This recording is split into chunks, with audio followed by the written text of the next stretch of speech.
On va commencer un nouveau podcast avec les contes de Hans Christian Andersen.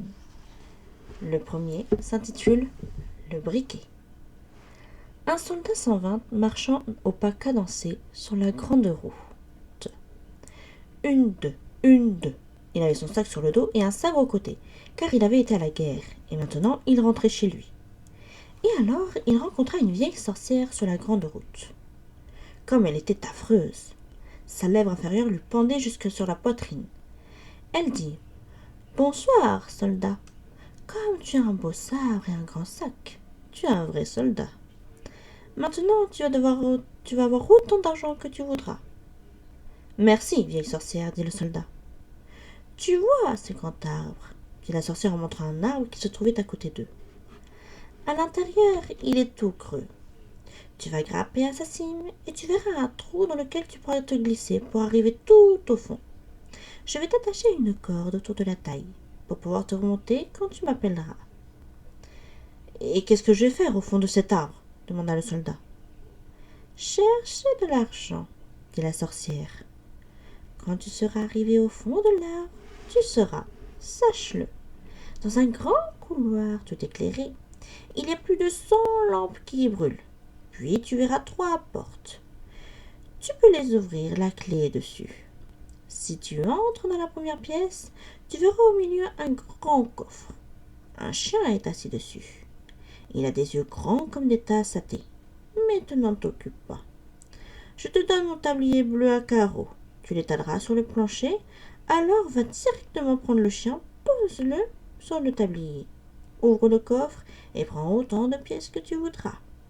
Elles sont toutes de cuivre. Mais si tu préfères de l'argent, entre dans la pièce suivante. Seulement là, il y a un chien qui a des yeux grands comme des roues de moulin. Ne t'en soucie pas, pose-le sur mon tablier et prends de l'argent.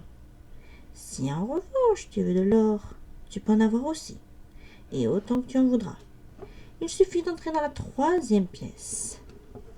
Mais là, le chien qui est sur le coffre a des yeux dont chacun est aussi grand qu'une tour ronde.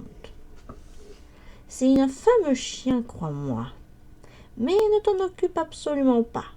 Tu n'as qu'à le poser sur mon tablier. Il ne te fera rien. Et prends dans le coffre autant d'or que tu voudras. Ce n'est pas bête, dit le soldat. Mais qu'est-ce que je vais donner, vieille sorcière? Car tu veux sans doute quelque chose aussi, j'imagine. Non, dit la sorcière. Je ne veux pas un sou. Tu me prendras seulement un vieux briquet que ma grand-mère a oublié la dernière fois qu'elle est descendue là. Bon, mets-moi la corde autour de la taille, dit le soldat. La voici, dit la sorcière. Et voilà mon tablier bleu à carreaux. Puis, le soldat grimpa dans l'arbre, se laissa choir dans le trou et se trouva alors, comme l'avait dit la sorcière, dans le grand couloir où brûlaient des centaines de lampes. Alors il ouvrit la première porte. Ouf! Le chien aux yeux grands comme de tasses de thé était là et le regardait fixement. « Tu es un brave type, » dit le soldat. Il posa sur le tablier de la sorcière et prit autant de pièces de cuivre qu'il pouvait en mettre dans sa poche. Referma le coffre, reposa le chien et entra dans la 2e pièce. Aïe! Le chien aux yeux aussi grands que des roues de moulin était là. « Ne me regarde donc pas tant, » dit le soldat. « Tu pourrais avoir mal aux yeux. » Et il le posa sur le tablier de la sorcière. Mais en voyant toutes les pièces d'argent dans le coffre, il jeta toutes les pièces de cuivre qu'il avait emplies dans sa poche, et son sac uniquement d'argent. Puis il entra dans la 3e pièce. Oh! C'était affreux. Ce chien-là était vraiment des yeux aussi grands que des tours rondes, et il les faisait tourner dans sa tête comme des roues. « Bonsoir, » dit le soldat, en portant à la main sa casquette, car un pareil chien il n'en avait encore jamais vu. Mais l'ayant regardé un peu, il pensa. « Maintenant, ça suffit. » Il le déposa sur le sol et ouvrit le coffre. Mon Dieu, tout l'or qu'il y avait! Avec cela, il pourrait acheter tout Copenhague, et les cochons au sucre des pâtissières, tous les soldats de plomb, les martinets et les chevaux à bascule du monde. Oh oui, pour de l'argent, c'était de l'argent. Alors le soldat jeta toutes les pièces d'argent dont il avait rempli sa poche de son sac et prit de l'or à la place. Toutes ses poches, son sac, sa casquette et ses bottes furent remplies. C'est à peine s'il pouvait marcher. Ah, il en avait de l'argent. Pour le chien, il le posa sur le coffre, ferma la porte et cria au travers de l'arbre. Remonte-moi maintenant, vieille sorcière. Tu as le briquet demanda la sorcière. C'est vrai, dit le soldat, je l'avais tout simplement oublié. Et il alla le chercher. La sorcière le remonta et il se retrouva sur la grande route, les poches, les bottes et le sac et la casquette plein d'argent. Qu'est-ce que tu veux donc avec ce briquet demanda le soldat. Cela ne te regarde pas, dit la sorcière. Tu as de l'argent, n'est-ce pas? Donne-moi le briquet, c'est tout. Bêtise, dit le soldat. Veux-tu me dire tout de suite ce que tu en feras? Sinon, je tire mon sabre et je te coupe la tête. Non, dit la sorcière. Alors le soldat lui coupa la tête. La voilà par terre. Pour lui, il mit tout son argent dans le tablier qu'il noua et le jeta sur son dos comme un baluchon, fourrant le briquet dans sa poche et marcha droit sur la ville. C'était une belle ville et il descendit dans la plus belle auberge, exigea ce qu'il aimait le mieux comme chambre et comme plat, car maintenant qu'il avait tant d'argent, il était riche. Le domestique qui devait cirer ses bottes trouva à juste titre que c'étaient des vieilles bottes ridicules pour un monsieur si riche. Mais le soldat ne s'en était pas encore acheté de neuves. Le lendemain, il se procura des bottes et des habits d'un chic. Maintenant, c'était devenu un monsieur distingué, et on lui parla de tout ce qu'il y avait de superbe dans la ville, du roi et de la charmante princesse qu'il avait pour fille. « Où est-ce qu'on peut la voir ?» demanda le soldat. « On ne peut absolument pas la voir, disaient-ils tous. Elle avait un grand château de cuivre, tout entouré de murailles et de tours. En dehors du roi, personne n'ose se rendre chez elle, car on a prédit qu'elle serait mariée à un simple soldat, et le roi ne peut s'offrir cela. » Je voudrais bien la voir, pensa le soldat, mais il n'y parvenait simplement pas. Alors il vécut joyeusement, alla au théâtre, se promena en voiture dans le parc royal, et donna beaucoup d'argent aux pauvres, ce qui était bien gentil. Il savait bien par expérience comme il fait mauvais de ne pas posséder un sou. Or, il était riche, il avait de beaux habits, et il se fit quantité d'amis qui tous disaient que c'était un homme extraordinaire, un vrai gentilhomme, et cela, ça faisait grand plaisir aux soldats. Mais comme chaque jour il dépensait de l'argent, sans en regagner du tout, il ne restera plus pour finir que 2 skillings. Il dut déménager des beaux appartements où il avait logé, et prendre une toute petite chambre juste sous le toit, brosser lui-même ses bottes, les rapiécer avec une aiguille, à repriser, et aucun de ses amis ne vint le voir, parce qu'il y avait tant d'étages à monter. C'était un soir tout noir. Il ne pouvait même pas s'acheter une chandelle, mais alors il se rappela qu'il y avait un petit bout dans le briquet. Il avait pris dans l'arbre creux où la sorcière l'avait aidé à descendre.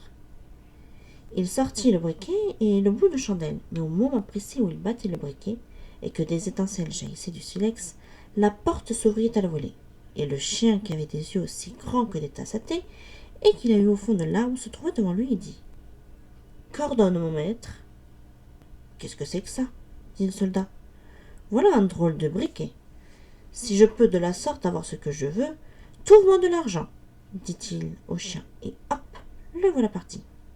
Hop, le voilà revenu, tenant dans la gueule une grande bourse pleine de skillings. Maintenant, le soldat savait que c'était ce formidable briquet. S'il en battait une fois, le chien posé sur le coffre aux pièces de cuivre arrivait. S'il en battait 2 fois, c'était celui aux pièces d'argent. Et s'il en battait 3 fois, arrivait celui qui avait de l'or. Donc le soldat redescendit dans de beaux appartements, mit de bons habits, et alors que tous ses amis le reconnurent aussitôt, et il l'aimait tant. Puis un jour il pensa, c'est tout de même ridicule qu'on ne puisse pas voir la princesse. Tout le monde dit qu'elle est si charmante, mais à quoi bon, s'il faut qu'elle reste tout le temps dans le grand château de cuivre, aux nombreuses tours. Est-ce que vraiment je ne peux pas la voir? Oh, donc est mon briquet. Il battit le briquet et hop, le chien aux yeux grands comme des tasses à thé arriva. Certes, nous sommes au milieu de la nuit, dit le soldat, mais je voudrais tellement voir la princesse, rien qu'un petit instant. Le chien passa aussitôt la porte et le soldat n'eut pas le temps de réfléchir qu'il le revit avec la princesse. Elle était sur le dos du chien, endormie et tellement charmante que tout le monde pouvait voir que c'était une vraie princesse. Le soldat ne put tout simplement pas s'en empêcher. Il fallut qu'il l'embrasse, car c'était un vrai soldat. Puis le chien courut rapporter la princesse. Mais lorsque ce fut le matin et que le roi et la reine lui offrirent le thé, elle dit qu'elle avait fait un rêve étrange cette nuit-là. Elle avait rêvé d'un chien et d'un soldat. Elle avait chevauché le chien et le soldat l'avait embrassé. Une belle histoire, vraiment, dit la reine. Alors une des vieilles dames de la cour dut la nuit suivante veiller près du lit de la princesse pour voir si c'était vraiment un rêve, sinon quoi.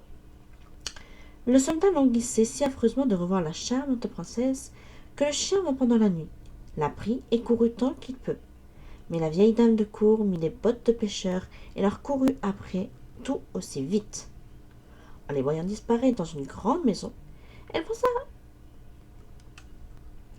maintenant je sais où c'est, et elle fit une grande croix sur le portail avec un morceau de craie. Puis elle rentra se coucher et le chien aussi revint avec la princesse. Mais quand il vit alors qu'on avait tracé une croix sur le portail de la maison qu'il habitait le soldat, il prit lui aussi un morceau de craie et fit une croix sur les portails des maisons de toute la ville. Et c'était astucieux, car maintenant la dame de cour ne pourrait plus trouver la bonne porte, puisqu'il y avait une croix sur toutes. Le matin de bonne heure, le roi, la reine, la vieille dame de cour et tous les officiers vinrent voir à quel endroit la princesse était allée. « C'est là ?» dit le roi en voyant le premier portail inscrit d'une croix. « Non, c'est là, mon cher époux, » dit la reine qui voyait le second portail avec une croix. « Mais il y en a une là, et il y en a une là, dirent-ils tous. Et où est-ce qu'elle regarde ? Il y avait une croix sur le portail. Ils virent bien alors qu'ils ne servaient à rien de chercher. Seulement la reine était une femme très avisée et était capable de faire bien autre chose que de rouler en carrosse. Elle prit ses grands ciseaux d'or, découpa une grande pièce de soie en morceaux, puis cousit un petit sac. Elle le remplit de très fine farine de blé noir, l'attacha sur le dos de la princesse, et quand ce fut fait, elle perça un petit trou dans le sac afin que la farine coule tout le long du chemin que prendrait la princesse. La nuit, le chien revint, prit la princesse sur son dos, et l'emporta en courant chez le soldat qui l'aimait tant et qui aurait tellement voulu être prince afin d'en faire sa femme. Le chien ne s'aperçut simplement pas que la farine coulait, depuis le château jusqu'à la fenêtre du soldat, où il escaladait le mur en portant la princesse. Le matin, le roi et la reine virent bien où leur fille était allée. Ils s'emparèrent du soldat et le mirent au cachot. C'est là qu'il resta. Comme c'était sombre et lugubre. Et on lui dit « Demain, tu vas être pendu. » Ce n'était pas réjouissant à entendre. Il avait oublié son briquet chez lui, à l'auberge. Le matin, entre les barreaux de fer de la petite fenêtre, il aperçut les gens qui sortaient en hâte de la ville pour le voir pendre. Il entendit les tambours et vit les soldats marchant au pas. Tout le monde courait. Il y avait aussi un apprenti cordonnier, en tablier de cuir et d'un pantoufle.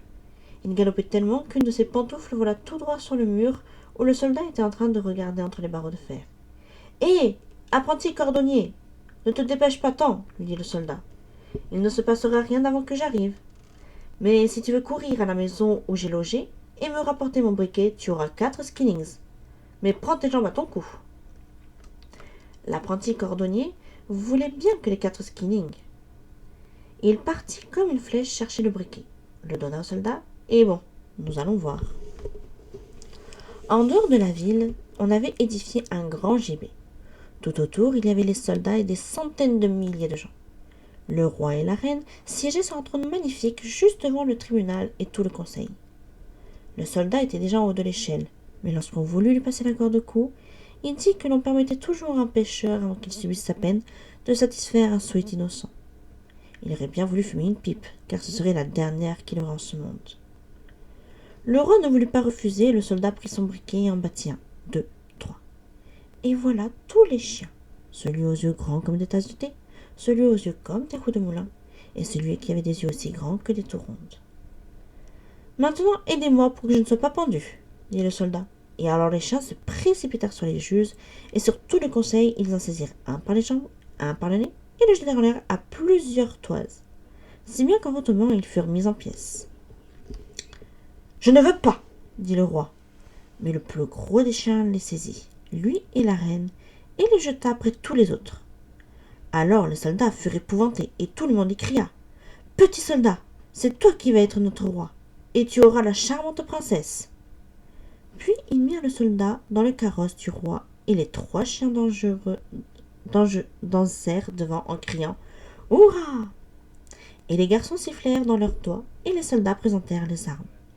La princesse sortit du château de cuivre et devint reine, et cela lui plut bien.